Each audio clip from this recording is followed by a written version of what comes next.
I'm trying all the time to be constantly aware of I. I feel that this I is a center from which I am looking at my personality and mind. I feel that the mind has come out of this center. Sometimes I feel that even this center should disappear. Is that correct? When one is in the center, the I am, there is no coming in or going out. It is as it is. If you are not aware of it as it really is, it might appear to you that things are coming in or going out of the center. If you have the correct awareness of the center, the heart, you understand that there is no coming or going, no movement, and no change. Is it better to meditate for long periods of time or for short periods? Except when one is in the sleep state, the effort to meditate should continue always. Just like the river which is flowing constantly towards the sea, our awareness should flow without a break. We should not have this concept that we should meditate at certain times. The meditation on the self should continue while walking, working, eating, etc. It should be naturally flowing in all places at all times. What is the difference between dharana and dhyana? Constant dhyana meditation is called dharana. In Kaivalya Navanitam, it is asked how to destroy this causal body in which the vasanas are kept in seed form. The Guru replies, I am the absolute perfect consciousness. In this perfect consciousness, all universes exist merely as appearances. If this dhyana flows in your mind, how can ignorance arise? S.S. Cohen says in one of his books that when you have the experience of spurana, the heart is ready to manifest itself. Is this spurana before or after dharana? The spurana comes after dharana. Spurana is the experience of the heart when it begins to make itself known to the advanced devotee. It is a temporary experience of the self, which is experienced when the mind begins to be engulfed by the heart. Does everyone who follows the path of self-inquiry eventually have the experience of spurana? If they are able to make the mind stay in the heart, they will have it. People who follow other paths sometimes experience samadhi states. Will they also have the experience of spurana?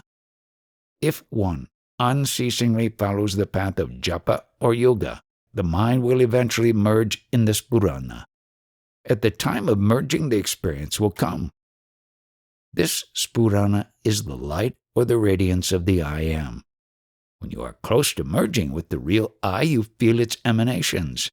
This real I is the real name and form of God. The first and most accurate name of God is I. The awareness I am is the original and primordial mantra. So the I mantra is even prior to pranava, the sound of Om. Yes, that is what Bhagavan said on several occasions. This consciousness, the I am, is existing and shining always, but your awareness of it is obstructed by the ego in just the same way that a shadow hides the moon during an eclipse. The shadow over the moon is only visible because of the moonlight behind it.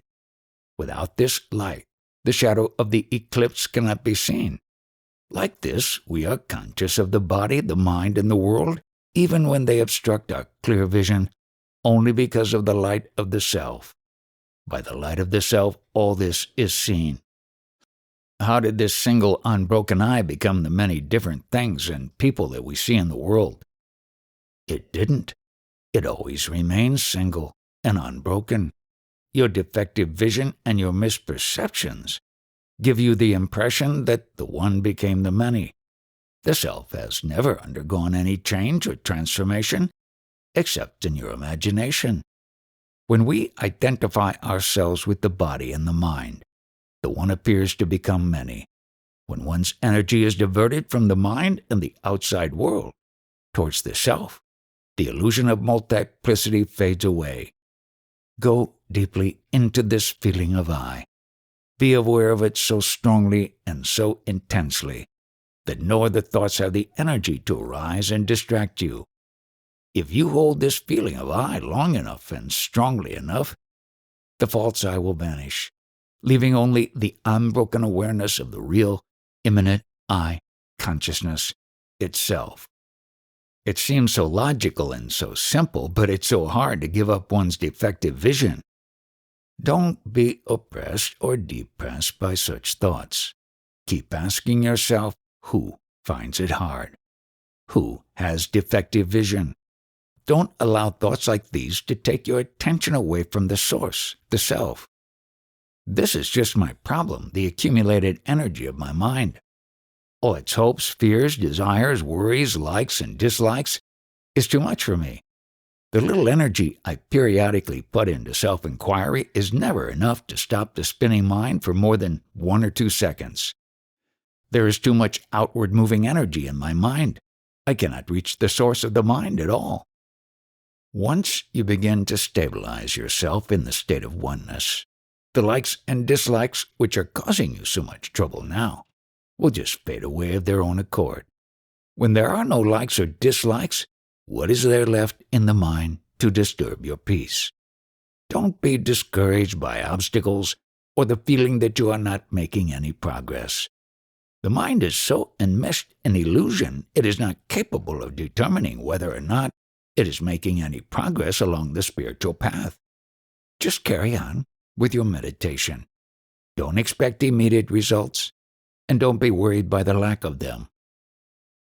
I feel that I am a useless sadhaka. I feel that I will never have enough detachment or energy to transcend my problems. An ignorant person may think that he has many problems or faults, but if he goes to a jnani, the jnani will see none of them. He will simply see a person who is unaware of the self, unaware of the truth.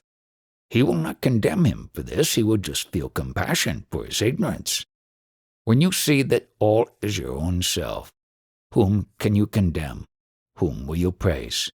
For whom can you feel any hatred? If you see no defects or faults, you remain always at peace, knowing all to be yourself. It is the nature of the mind to see some things as right and some things as wrong. If you give up all ideas about good and bad, right and wrong, you remain as self alone.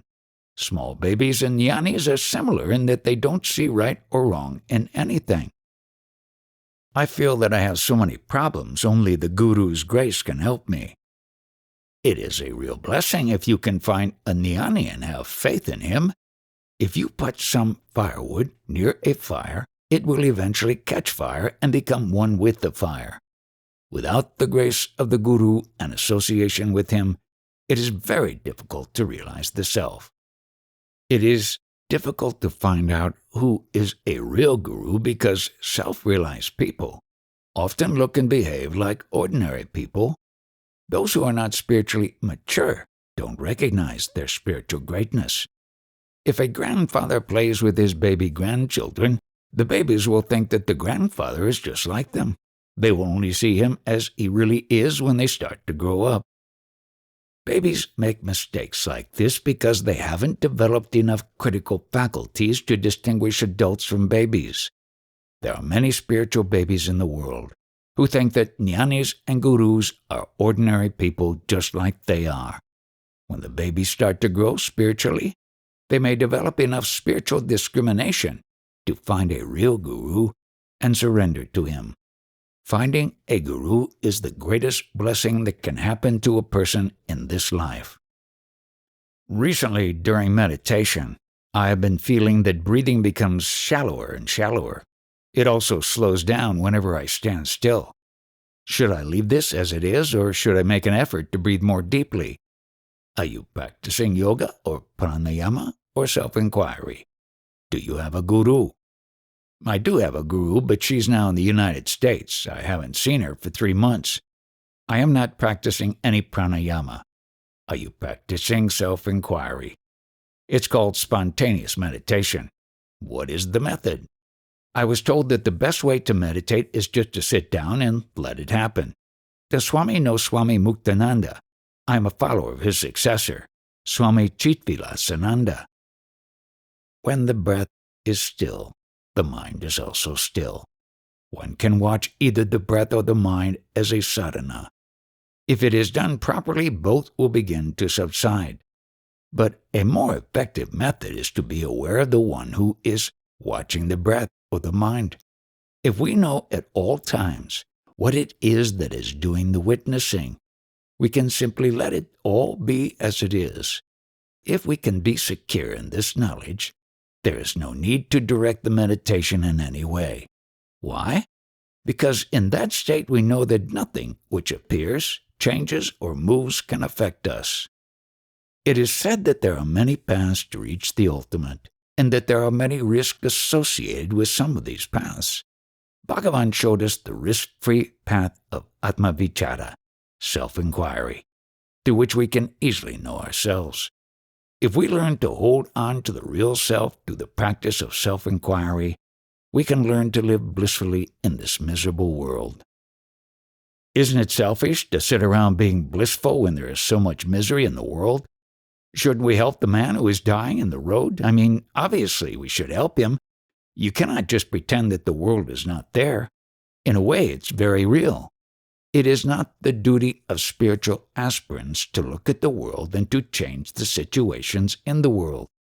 The world is nothing but a big game of Maya. If you get entangled in the activities of the world, you will find yourself trapped in Maya, unable to see yourself and the world as it really is. The world is always changing. Sometimes conditions for some people are favorable. At other times they are not good. There is so much chaos in the world because it is always in a state of flux. But the witness of this changing world, that is you yourself, is always at peace, never disturbed. Go to that state of witnessing and be peaceful there. We can really do nothing about this world. Why is it so necessary to ignore people who so obviously need help of some kind? If one becomes stabilized in the self, humanity is automatically benefited. A person who is stabilized in the self will not be indifferent to the problems of the world. If problems arise, such a person will act spontaneously and provide the correct solution to each problem. You are holding on to many beliefs. I am a separate human being. The world is separate from me. Other people are separate from me. I am an aspirant doing meditation to attain the self. Other people in the world are suffering. All these concepts are wrong. There is no duality and no separateness. In fact, there is no misery or suffering outside your own mind, because the whole world is nothing but a projection of your own mind. Your own suffering and the suffering you see around you can be erased easily if you give up all the wrong ideas you have about yourself. All suffering begins with the notion of duality. As long as this duality consciousness is strongly fixed in the mind, one cannot give any real help to other people. If one realizes one's non-dual nature and becomes peaceful within, one becomes a fit instrument to help others. When one has stabilized in the self, the inner peace which one experiences at all times flows out to all people. This natural radiation heals and uplifts humanity far more than any amount of physical activity. The jnani is just like the sun. The sun radiates light and warmth continuously and indiscriminately. The jnani effortlessly radiates his own nature, his love, his peace, his joy, to the whole universe. Even though the sun is always present, to receive its rays we have to turn towards it. Similarly, if we want spiritual light, we should turn towards a realized being. If one makes a conscious effort to stay in the light of a jnani, the darkness of spiritual ignorance automatically vanishes. What is the reason for the spiritual experiences which some devotees seem to have? Are they to help us on the path or to give us confidence? These experiences of inner light, inner sounds, etc., do we need them, or do they just happen because they are natural? Why do some people get these experiences and others not? The experiences which come during meditation are the result of one's previous practices. It is not necessary to have such experiences. Who is the one who is having all these experiences? Our attention should be on that only. Experiences come and go, but the witness of all the experiences always remains unchanged. Our attention should steadily be there. We should see the one who sees all the experiences. Remember, whatever happens to you can be perceived only through the mind. Remember also that the perceptions of the mind are not real, because the perceiver himself is not real. If we always inquire, to whom is this experience happening? The false perceiver and the false experiencer will both subside. The Saint Subramanya Bharati once wrote, "If you come to see with clarity that the world is only a projection of the mind, you will transcend all suffering." In another of his poems, he joked against the mind and against Maya. There are those who have realized the truth. They don't take you, the mind, as substantial. Those who are abiding strongly in the self, to them you can do nothing. If we realize the non-dual reality, you will have no peace there. You will have to run away. If the dualities of the mind are resolved, where are you? Those brave people who come to that deep conviction and understanding that the body is unreal, what can you do for them? For those who are ready to die, for them, the death of this mind is nothing. Wasn't he involved in politics? I didn't know that he was so interested in spiritual matters. Yes, he was involved in politics, but he was also a poet and a philosopher. He once came to see Bhagavan in Virupaksha cave. I have not read any account of their meaning. Did they speak? No, he just came and had darshan. In another song written while he was in Pondicherry, he said, "There is no misery, no misery, no misery. See, all is God, no misery."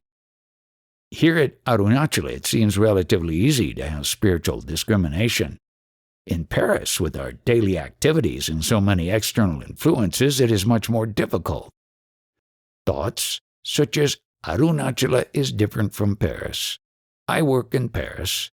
These are concepts which arise only after we identify ourselves with the body and take the body to be I. If you accept such ideas, you are automatically handicapping yourself. Through our practice, we feel that we are approaching reality, but we also feel that we have a long way to go. You cannot approach reality or be at any distance from it. The self is never distant from you, because you already are that self. To get rid of all your false ideas, you must generate a firm conviction that this is so. I am the self. I am all. Everything is the self. That mantra is the most effective and the most powerful tool for this. If you repeat it always, all energy will come to you because you truly are the all-pervasive consciousness. Suppose that we give this mantra to a tape recorder. It may repeat it endlessly, but it will not become an all-pervasive tape recorder. Is repeating alone enough? If you repeat anything constantly and generate enough faith to believe that what you are saying is correct, your mind will eventually become what you are repeating. If you repeat the truth that you are the self, and if you gain sufficient faith that what you are saying is true, eventually you will become the truth, the self. I can understand that repeating this phrase is beneficial when the mind is active and outward moving. But should we also repeat it when we are experiencing inner silence? If one is always stabilized in the silence, that is the reality. But when the stabilization is only temporary, is that enough? The mantras can take one to a state of inner silence. Once they have achieved this purpose, why should we go on repeating them? There are different kinds of silence. If the mind stops in a silence that is similar to deep sleep, you should know that this is not the ultimate silence. If you remain in this state without continuing your meditation, no benefit will come to you. When this state comes, it is better to continue your meditation on the self. How can one tell whether one is experiencing that sleep-like silence instead of the true silence?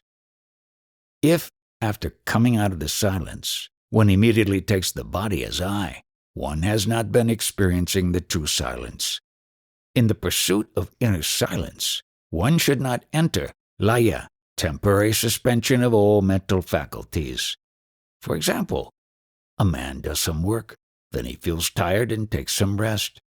Afterwards, he starts the work again. The silence should not be of this type. That is, if the mind is just temporarily taking some rest, you will not experience the real silence. A complete absence of thoughts does not necessarily mean that one is experiencing the silence of the self.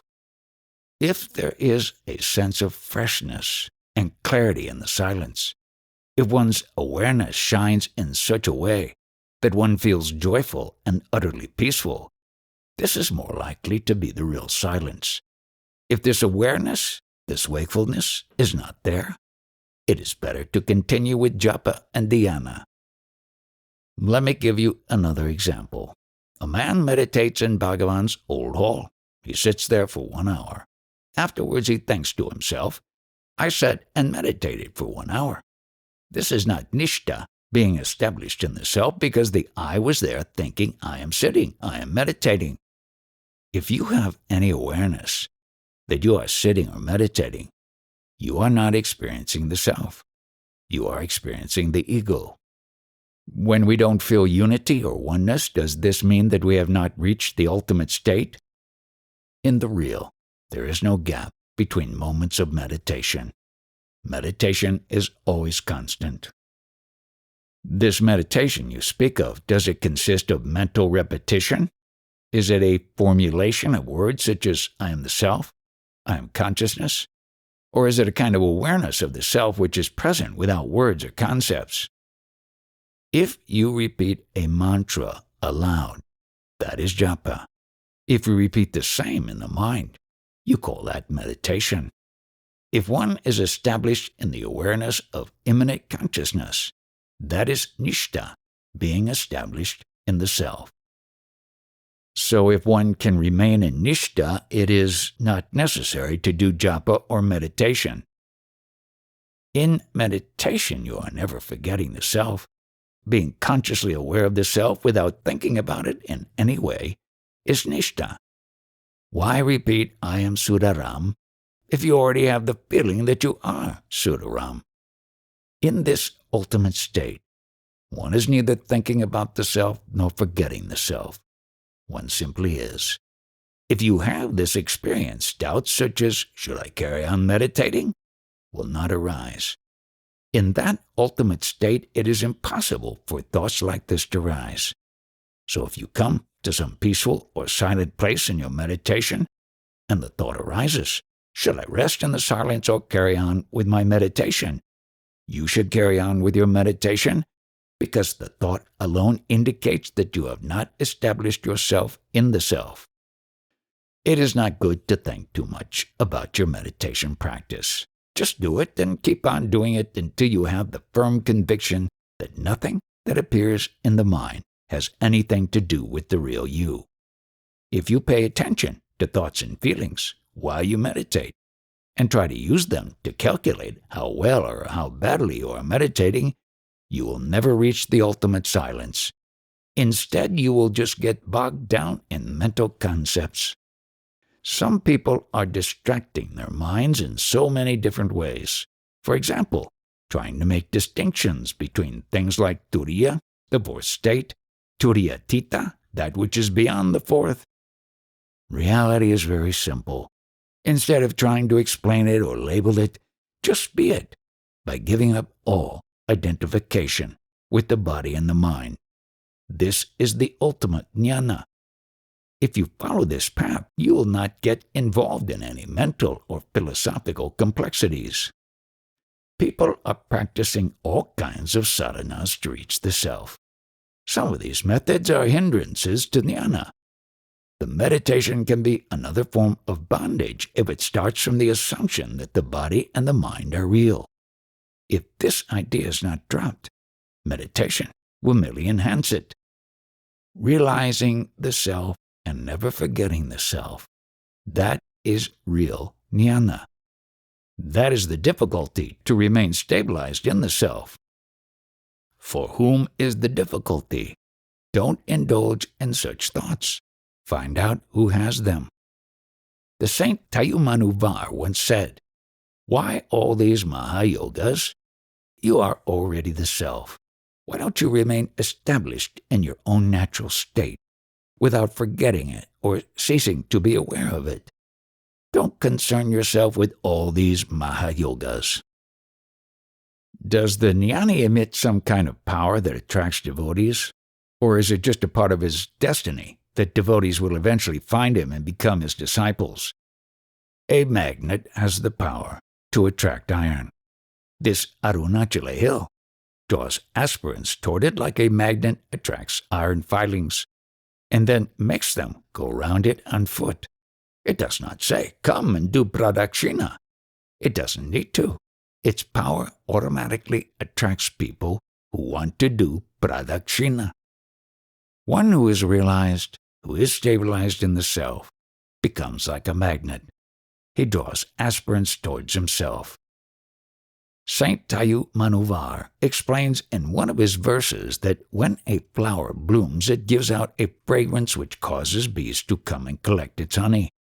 But he adds that if the flower does not bloom, there will be no fragrance, no honey, and no bees. Bhagavan spoke about this power in Annamalai. Just as a magnet attracts iron, O Arunachala, you attract me and made me one with you. Have you read Bhagavan's books? Do you have any doubts about his teachings? We have read some of the books about Bhagavan which have been translated into French. We have no doubts about the message they contain. If one becomes firmly established in the self and attains final realization, all doubts will evaporate, but not before that. Until then, doubts will come up again and again. If the false I, that is the I and the body idea, does not come to us at all, we can conclude that we have realized the self. Is it possible for ordinary people like us to realize that which is beyond everything? To the extent that the mind has become pure, one realizes that which is beyond it. If one is totally limited, identified with that I am the body idea, one is very far away from realization of the self. What is the relationship between the mind which has to be purified and that consciousness into which it finally disappears? You can say that the mind is just like an atom of the infinite. When we identify ourselves with the body and the mind, we think we are limited. This identification with the mind hides the self. If we give up this identification and remain as pure consciousness, the mind merges into consciousness. You then know that the mind is not a separate entity. It arises in consciousness, which is the self, and again disappears into consciousness without ever becoming separate or apart from it. Tayumanuvar said, "The mind is like an atom.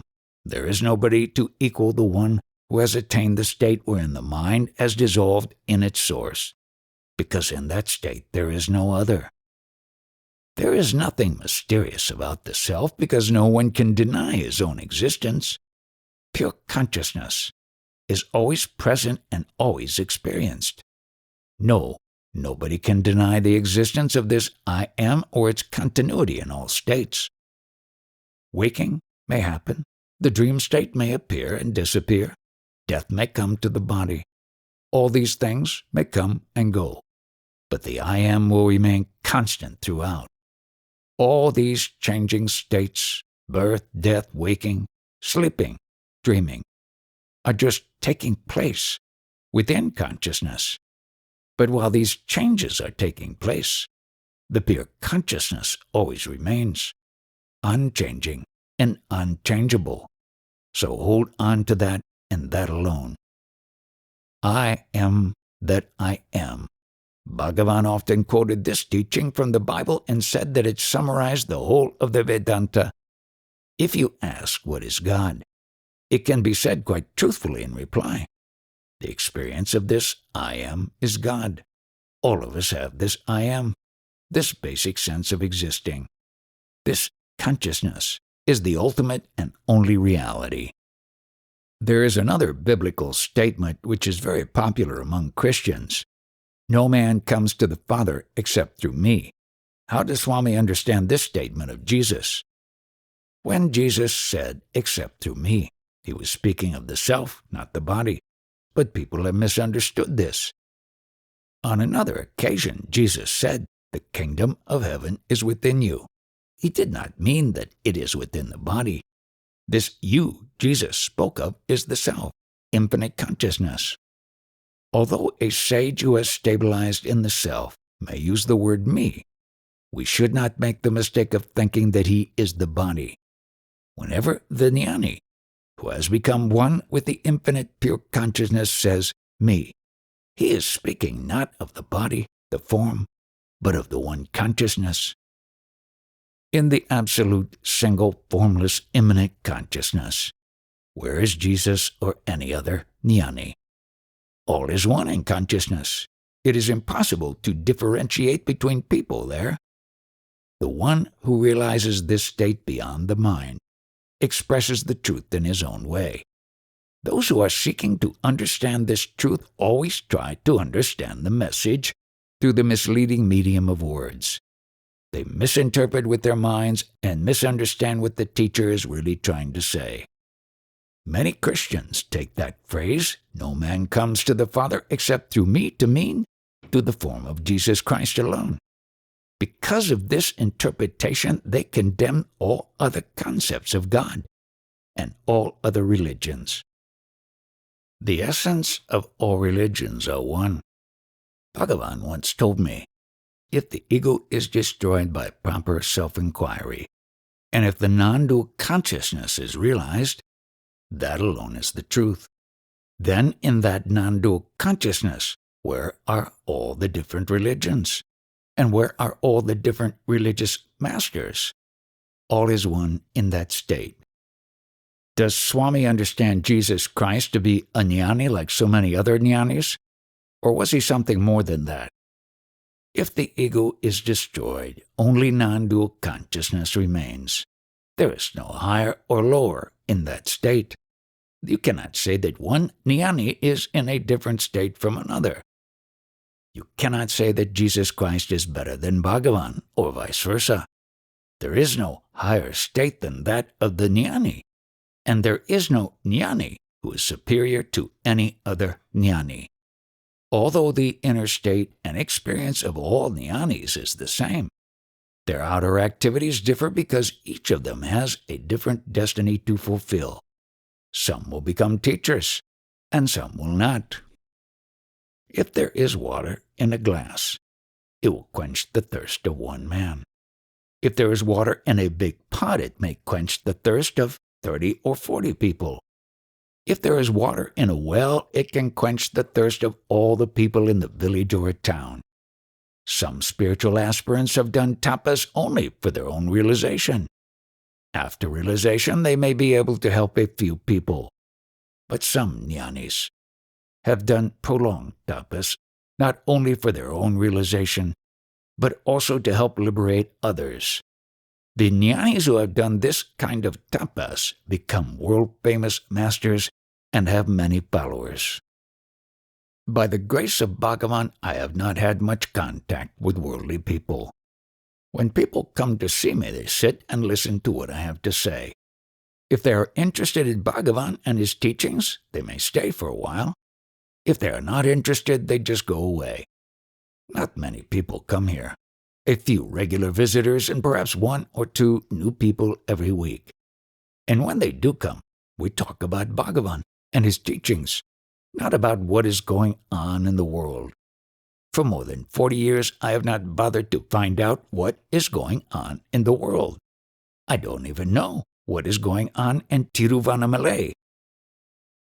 Have you never left Palakot too during this time? When Bhagavan was still alive, I went to the top of the hill and often visited Skandashram.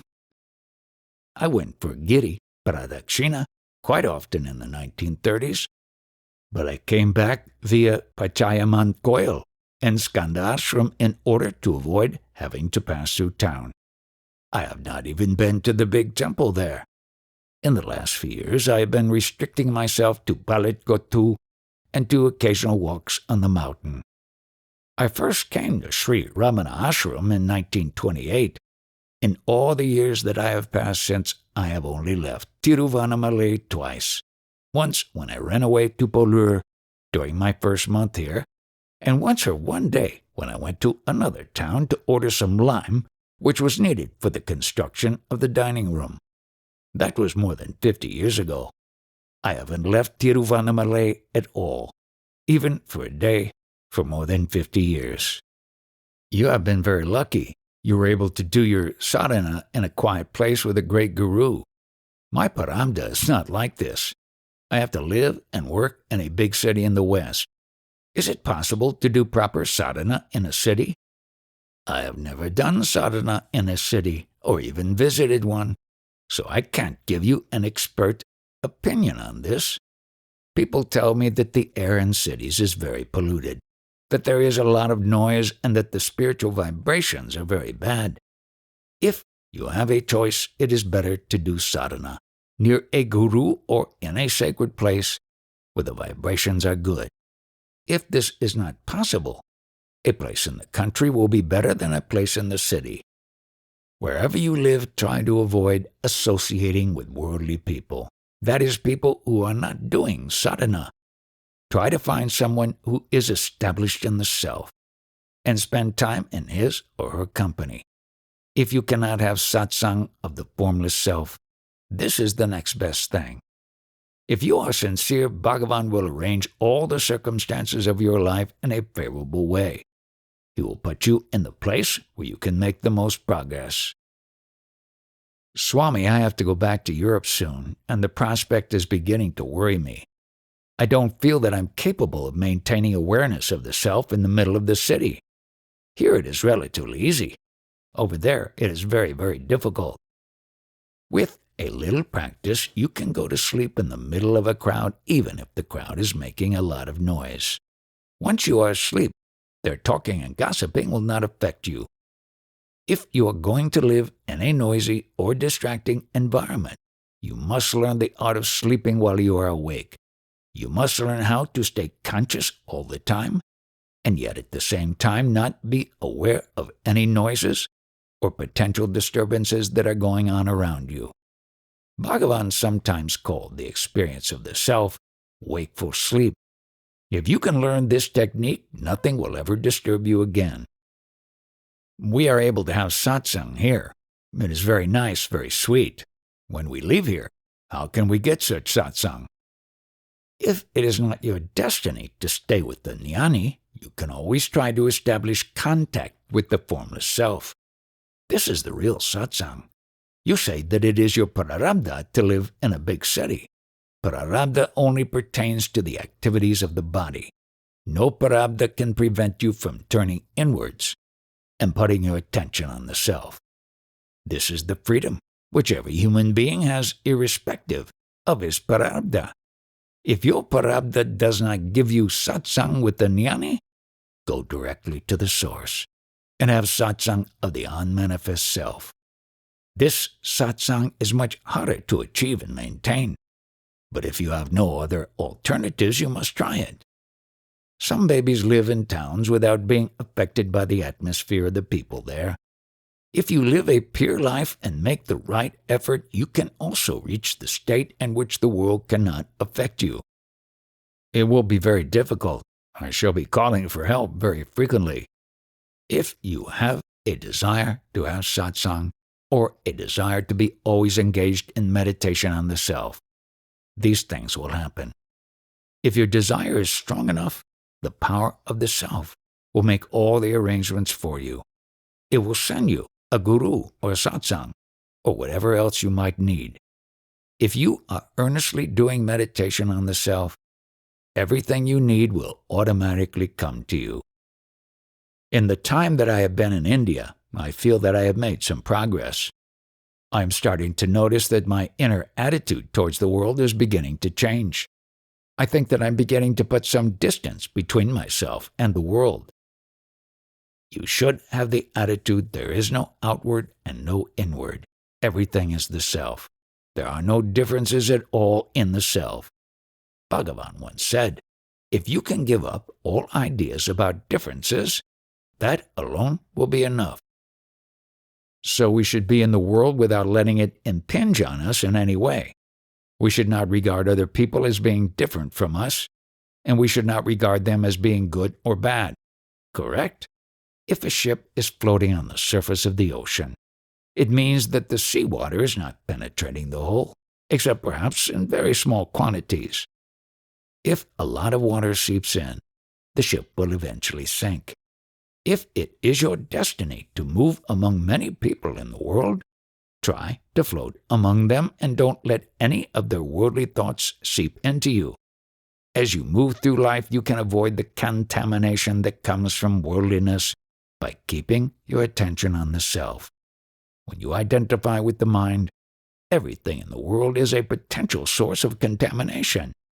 But when you identify with the self, everything becomes pure, because you are aware of it only as an appearance in the self. You sometimes say that we should avoid bad company. That is not always possible. If one is working, one has to mix with all kinds of people. One can't always avoid them. In such situations, one should take the attitude of someone who is acting in a drama. Outwardly, one should do whatever actions are necessary. But inwardly, one should always be aware of the center, the consciousness, which makes itself known to us as the feeling I am. I say avoid bad company, but ultimately bad company is just a part of the mind. There is no bad company in the self. While you are still trying to disentangle yourself from the mind, it will be helpful for you to avoid bad company. Whenever it is not possible, make an extra effort to withdraw into the self. If you can establish yourself there, the currents from other people's minds cannot affect you. If you do have to mix with unspiritual people, don't make any judgments about them. Don't think this is a bad person or I don't like this person. The less you identify with the mind when you are near such people, the better. I feel certain that I will succumb to Maya as soon as I get home. I don't feel very optimistic about my spiritual future. If there is no mind, there is no world, no Maya, and nothing other than yourself. Maya is ego. Ego is mind, and the mind is everything you can think of or perceive. To get away from the mind, this ego, this Maya, you have to stop getting entangled in thoughts. Be like the axle of a wheel. Let the wheel turn round you, but don't move yourself. The axle stays without movement even if the wheels are spinning very fast. If you establish yourself in the utter stillness of the self, you come to understand that it is a mental movement that makes Maya. When you remain as self, in complete stillness, no Maya is created. Another example, be like a big tree. When the wind comes, the branches and leaves are shaken, but the trunk remains stationary. If you live in the mind, you are always being tossed around like branches and twigs in a strong wind. The less you identify with the mind, the less movement there is. When you are aware of yourself as consciousness alone, with no trace of the mind being present, there is no movement at all, only unbroken peace and absolute stillness. Swami, you often say that we should avoid bad acts. What exactly do you mean by a bad act? In a general sense, anything which causes harm to other beings is a bad act. But one could also say that any act that keeps your attention away from the self is a bad act.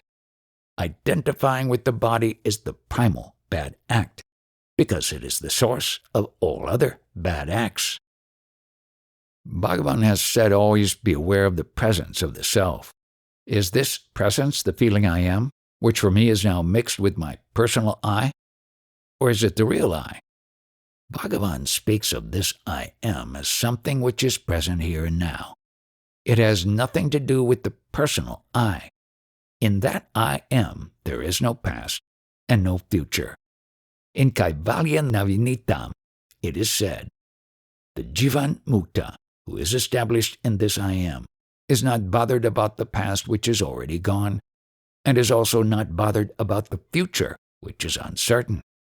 Whatever comes to him in the present, he just enjoys that.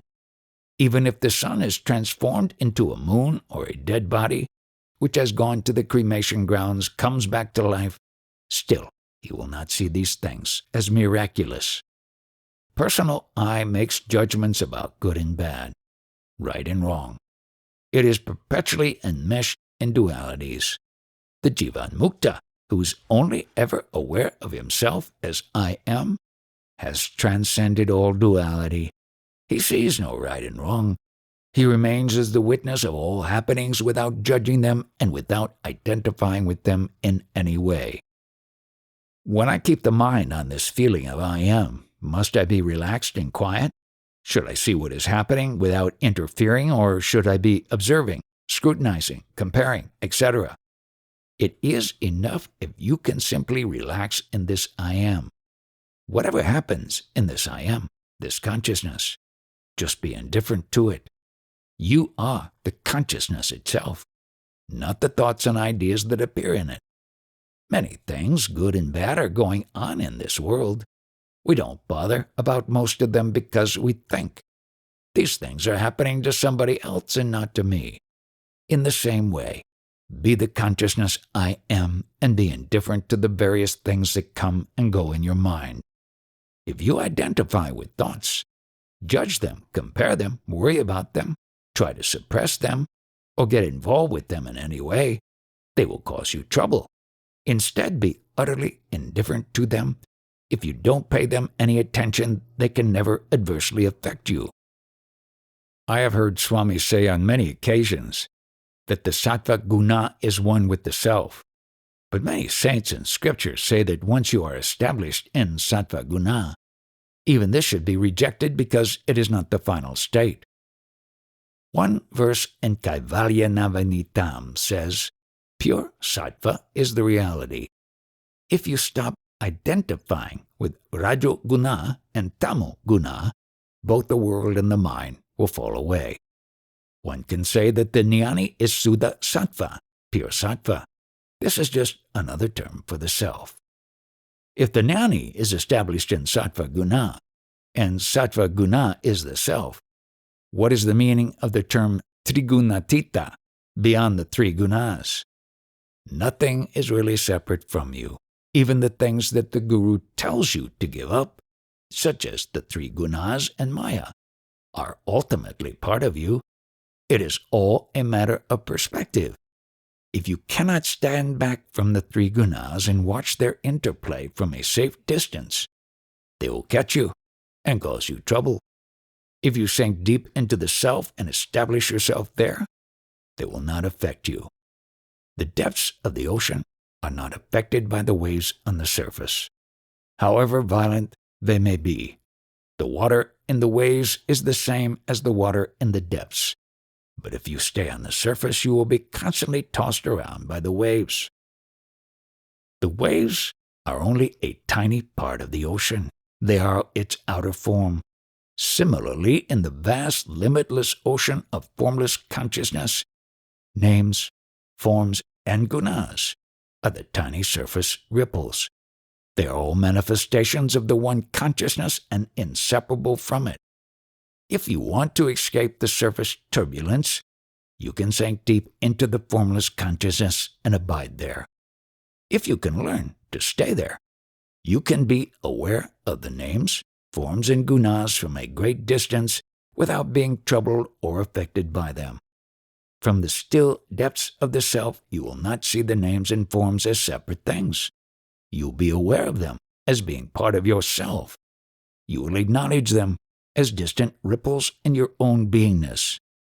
If you can establish yourself in the unmoving depths of the formless self, You are Trigunatita, beyond the three gunas. Even though the gunas form an inseparable part of the consciousness which is your real nature. Consciousness is both with and without form. One can say the same about both God and the jnani. Consciousness contains within itself all names, forms, and gunas. But the jnani, who has discovered that his real nature is consciousness alone, has transcended them all. The jnani appears to us to have a form. Do the gunas affect the functioning of this form? The jnani does not regard himself as having a form. He only regards himself as the self. If we limit Bhagavan to a form, that is our mistake, not his.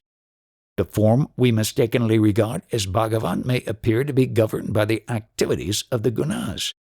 But from Bhagavan's point of view, there is no form at all. There is only the self. So long as we identify ourselves and Bhagavan with particular forms, we cannot be aware of him as he really is. Bhagavan once said to me, "All forms are God and all activities are his." This does not mean that each separate form is a manifestation of God, because in the self there is no such thing as separateness. All people, all things, and the gunas, which cause them to appear to react with each other, are just inseparable appearance in the indivisible and unmanifest self.